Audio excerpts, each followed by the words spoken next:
It's about history, policy, and impact.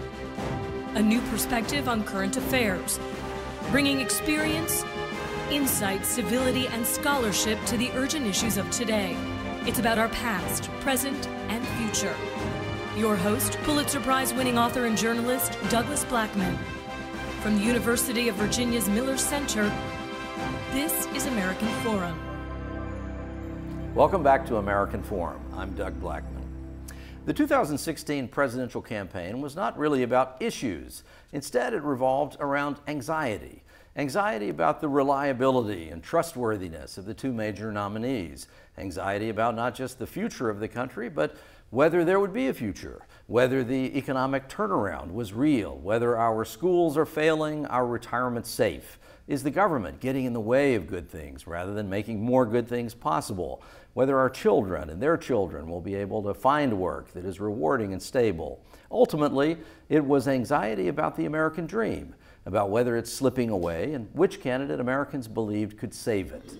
In this episode, we continue American Forum's special series of programs growing out of our first-year project. It's the culmination of months of effort at the Miller Center to identify the most urgent issues that would face whomever became president in 2017, assemble nonpartisan groups of experts to study them, and to give practical advice for moving the country forward. So the big question in this episode is, can newly inaugurated President Trump restore the American dream? Or does it really even need to be restored? Is it possible, somewhere in all the division and anxiety, to identify places where opposing sides can find common ground? What's going to happen on domestic issues like tax reform, child care, job growth, infrastructure, and education, all essential elements of the American dream? And finally, how much can happen in the critical first year of the Trump administration, when new presidents often have their greatest level of political capital and public popularity? Our guests today are two former White House aides, one a liberal Democrat and the other a conservative Republican, both steeped in policy debates related to the American dream. Melody Barnes was director of the Domestic Policy Council early in the Obama administration and an advisor during his 2008 presidential campaign. She was chief counsel to Senator Ted Kennedy on the Senate Judiciary Committee for 5 years. Today, she's a senior fellow here at the Miller Center. Peter Wehner was in 3 Republican presidential administrations: George W. Bush, George H.W. Bush, and Ronald Reagan. He was a speechwriter in the Reagan and George W. administrations and became head of the White House Office of Strategic Initiatives in 2002. Today, he is a senior fellow at the Ethics and Public Policy Center in Washington, D.C. Thank you both for joining us. Pleasure to be here. Thanks. Thank you. Over the last 50 years, one of the biggest themes in American politics and governance has been this question of whether the government is the enemy. We go back to Ronald Reagan, his first inaugural, and said very clearly that government is not the solution to our problem, government is the problem. But Peter, you're not a Trump guy by any stretch of the imagination, but you've been involved in these administrations, you've been part of this process. In the end, is that still the right way to look at these situations? Is the government the problem, and is now a lack of faith in the government its own extraordinary problem? Yeah, I don't think it's the right way to look at it in terms of government being the enemy. I've never been particularly fond of that formulation because you can't run a country without a government. You know, the traditional divide here is between big government and small government. Big government from the liberal perspective, small government from the conservative perspective. I'm not even sure that that's the right way to look at it.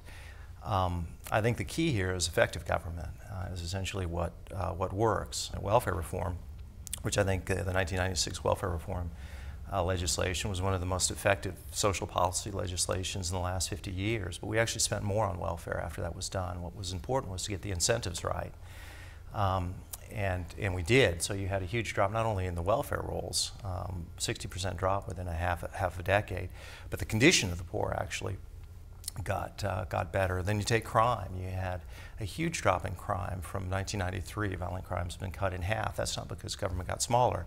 It's because government got smarter in all sorts of ways,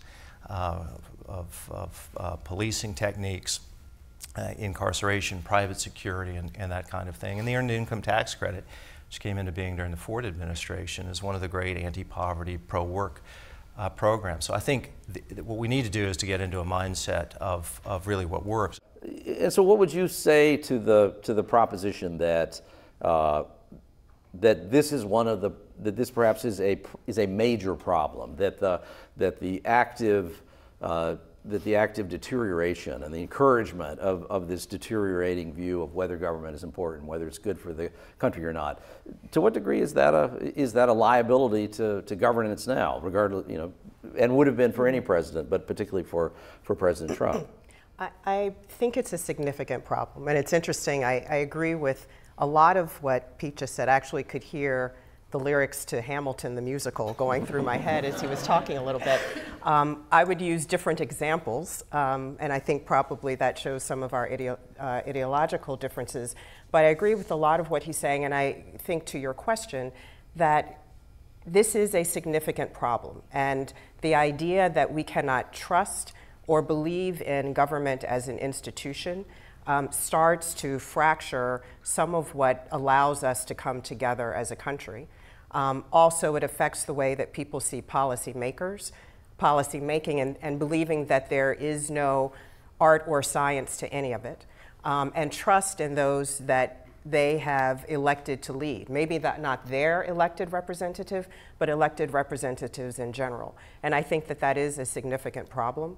I think that it's critical that we start to address this problem with a lack of trust in the institution of government, institutional distrust in general, the media, and find ways that we can work together. But one of my deep concerns is that we have a president who made a lot of promises during the campaign that I think many, and not just Democrats, but Republicans, don't believe can be met. And that, I believe, will continue a process of ultimately, whether it's 2 years or 4 years from now, or 6, a number of members of American society thinking government actually really just doesn't work. Well, we seem to also have one newish dimension that I think is a bit different even from the Tea Party phenomenon of 2010 to we've now moved to another phase of this process, is this even more fundamental inability to agree on very basic pieces of information. How does it come to pass that there can be so fundamental a disagreement about the most elementary facts, and then how is it that wise advisors like the two of you can advocate somehow for a return to fact? What you're getting is a kind of tribalism in politics, right? Our side and their side, and these sort of silos that people live in. So you live in these hermetically sealed off worlds in which all you do is listen to people who have the same opinion of you. And you've got people who now have the capacity to interject all sorts of conspiracy theories and lies and misinformation out there. People latch onto it. Daniel Patrick Moynihan years ago, was a great Democratic senator and scholar, said that people are entitled to their own opinion, but they're not entitled to their own set of facts. What is also happening, though, which I think is reassuring, and the question is whether or not this is going to take hold, is that there is a movement afoot coming out of Washington to focus on evidence-based policymaking. And in fact, in a bipartisan fashion, in the course of the past 18 months or so, Speaker Ryan and Senator Patty Murray of Washington came together to pass legislation to create a commission to focus on data and evidence and policymaking. And it's a bipartisan commission. I know some of the people on there who are terrific, Republicans and Democrats, and the first thing they're trying to do is say, how do we make data that comes out of the federal government more accessible to researchers and to analysts and others? Once we make that data more accessible to them, how do we find ways to look across government and to better aggregate that data so that we can we can do slices across programs to better understand what's happening in the American populace? How do we do all of that in a way that protects people's privacy? And then how do we find ways that we can build a more evidence-based culture inside of policymaking that also isn't, off the charts expensive? I mean, we know randomized controlled trials and all the things that policy wonks love are extremely expensive, but how do we work from there down so that people in their communities who are trying to do good work can also better evaluate what they're doing, and that we all have access to that, and from there we can make some decisions about how we should govern. I think that is a good place to start because, as John Bridgeland and I have written about, right now, sitting inside the federal government, we don't have the necessary architecture so that we can make better policy decisions based on data and evidence, which in theory at least should help us to navigate some of the in your corners partisan divide. One of the solutions, and I think Melanie was getting to this with bipartisanship, but I'll speak sort of directly to what I think it requires. It requires people of standing, including presidents, to tell people in their own movement and their own party certain facts they have to accept that are uncomfortable. It doesn't work if Barack Obama is telling conservative Republicans what they have to believe, or George W. Bush is telling liberal Democrats what they have to believe. It doesn't work that way. People aren't attuned to it. They're going to say, that person is an opponent, that person is an enemy, and I reject it. But what you have to do, and there's no, I don't have an easy solution for it, but you have to get people who have respect within that party or within that intellectual movement to be able to begin to challenge more people that are part of that movement or part of that party. And if that doesn't happen, given the environment that we live in, this is going to just continue to accelerate. Most of what we've been talking about here is kind of trying to work through the frustration of the inability to arrive at agreement on facts. Let's see if we can shift somehow into more of a discussion of what we think might happen in the current environment that we're in. Where might things go in this first year of the Trump presidency as it relates to some of these domestic policy issues? I mean, in the range of things that have been talked about, I mean, President Trump, while a lot of his policies, it's not entirely clear what they're going to be, but on infrastructure, there's been some specificity about that. The idea of an infrastructure bank that would then be used to leverage up to $1 trillion of total funding for infrastructure projects, and that would also have job growth and broader economic impact. That's one that's actually very similar to things that the Obama administration pushed for a long time and that conventional Republicans were very opposed to. Nonetheless, that sounds like a point of agreement, that there's some agreement between at least two factions in this picture over the value of a plan like that. Is there a meeting point in there somewhere? Maybe. You're exactly right in your characterization of something that the president pushed for, President Clinton pushed for in terms of infrastructure bank, and in fact, linking that to repatriation that would happen during a tax reform process. So those things are true. I think in part there will need to be a decision made by Democrats, the degree to which after recognizing that there is now President Trump, that they want to work with this administration. I mean, I think certainly coming right after the election, there were a number of people who were so intensely frustrated with that outcome that the idea of putting wins on the table with this White House was something that they couldn't imagine. I think recognizing that the nation moves forward, that there are problems that need to be solved, and infrastructure can help solve a jobs-related problem. It can help address some of the concerns in the private sector in terms of the infrastructure that's needed with our ports, with our bridges, with highways, et cetera, to make that work more effectively. And that it is stimulative, or could be stimulative, even given where we are in our economy right now in nature, that there could be a movement to work with this White House on that. What would you say to the Democratic congressman or the Democratic leadership that said there's an overture from the Trump White House to say, look, some of these Republicans are resisting my desire to do this thing that looks a lot like what you wanted to do. Why don't you work with us on this for the good of the people?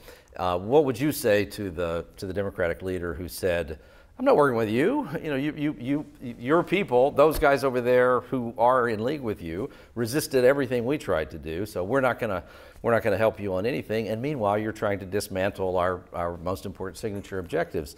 I mean, is there a way beyond that impasse? Sure. I mean, theoretically there is, and even practically there is. You know, one of the first calls, maybe the first call that George W. Bush did after a very divisive 2000 election was to George Miller and Ted Kennedy to talk about No Child Left Behind. An interesting thing about President Trump is he's actually ideologically probably more flexible than most of the people he would have run against. He was a liberal Democrat for many years. He was a Democrat for most of the 2000s. And he has talked about policies more that liberals have embraced than conservatives over the years. So there's a kind of ideological flexibility. The complicating factor here is his temperamental instability. But doesn't all of that suggest that what highly responsible, empirically grounded policy theorists and activists should be doing would be encouraging some sort of alliance within the Congress, that the idea that some group of Democrats and some group of Republicans should be working to come together on some agenda that actually involves the kind of give and take compromise that hasn't been there for a long time, and then be presenting that as a, if you want immigration or major border control changes, then that can only occur, Mr. President, if you go along with a broad package of other things that have been agreed to by Democrats and Republicans in the Congress. I mean, is that the kind of approach? That certainly could happen. I mean, if you imagine a certain set of actors, you know, Chuck Schumer, Mitch McConnell, they've known each other for a long time. You know, they both know how to cut deals. You know, Speaker Reince Priebus. I mean, you've got people, including the new head of legislative affairs in the White House. You've got people who understand how that process works. But Peter, is something like that something that, whatever it means when one says conventional Republicans, whatever that means, but is something like the scenario that I just mapped out, which is essentially congressional Republicans, more traditional congressional Republicans, trying to effectively take control of the Republican legislative agenda and make the president the weaker party, the weaker player in that sequence. Is that something that Republicans would seriously think about, like you? Well, certainly it's something I would think about, yeah, absolutely. I think it's something that, frankly, that the Republicans on the Hill are thinking about. If you talk to them privately, I think that their hope very much is that Donald Trump's is contained on Twitter, as problematic as that can be, but he leaves the governing to the adults. But what I'm trying to figure out is there some path that the American people, that responsible citizens, that engaged Americans can be looking for some signs of, okay, here's a way that even somebody who was energetically anti-Trump on the Republican side could see as a possible path forward. And is that a path that somebody like Melody could also see some virtue in? I mean, we talk about infrastructure. Are there other domestic policy issues that offer some kind of, is education one? Well, I was actually going to mention tax reform, because there has been, one, because it's been on the top of the list and something that has been talked about since the election as a top priority for President Trump. Secondly, because particularly with corporate tax reform, there's been some circling around that for quite some time. And what the details look like will matter. But I think that's a place where we could see some movement. And there are certainly things that sit inside tax reform, and even when they get to beyond corporate, and there's some sense that they may go to personal reform later down the road, and things that I think that we agree with. And in fact, you see other Republicans and a history of bipartisan support around the earned income tax credit, for example, and the child tax credit and expansions there, which also address issues for the working poor and for others. So that might be an area where we could see some potential movement. So the challenge here isn't the same as it would be if, say, Ted Cruz had been elected president, right? If Ted Cruz had been elected president, that was a person who's much more ideological. Donald Trump is a deal maker. that is a characteristic that he's had. He's not an ideologue by any means. He's ideologically and philosophically rootless. Now that gives the capacity to make a kind of agreement. His whole life has really, I think, been characterized by making deals. And so he may well want to do an agreement with Chuck Schumer. He may well like Chuck Schumer more than he likes Mitch McConnell or Paul Ryan. I don't think that there's going to be a kind of ideological loggerhead that you might have gotten with other Republicans or with Bernie Sanders or Hillary Clinton. So, Peter, if there were one thing that you were going to ask President Trump to do specifically to create some sort of bridge between himself and you and Republicans, the kinds of Republicans you represent, I mean, he clearly needs that kind of repair. From a conservative agenda perspective, he needs to bridge the polarization just between himself and his supporters and people like you. What's the one thing he could do in the next year to stabilize, to reassure you and stabilize that alliance? In terms of legislation and where to go, I mean, I would say kind of pick them. There are a whole series of issues that he could do. Tax reform would be one thing. A responsible immigration reform would be another. And education would be a third. I don't think he has to pass fantastically ambitious legislation. I'm not even sure that's what's necessary now. It may be that we're at a state in our politics where a kind of incremental reforms are necessary. I will say that it would be, from my perspective, helpful if he were to back away from his protectionism, which I think can lead to a global recession if he really pushes this thing beyond the rhetoric.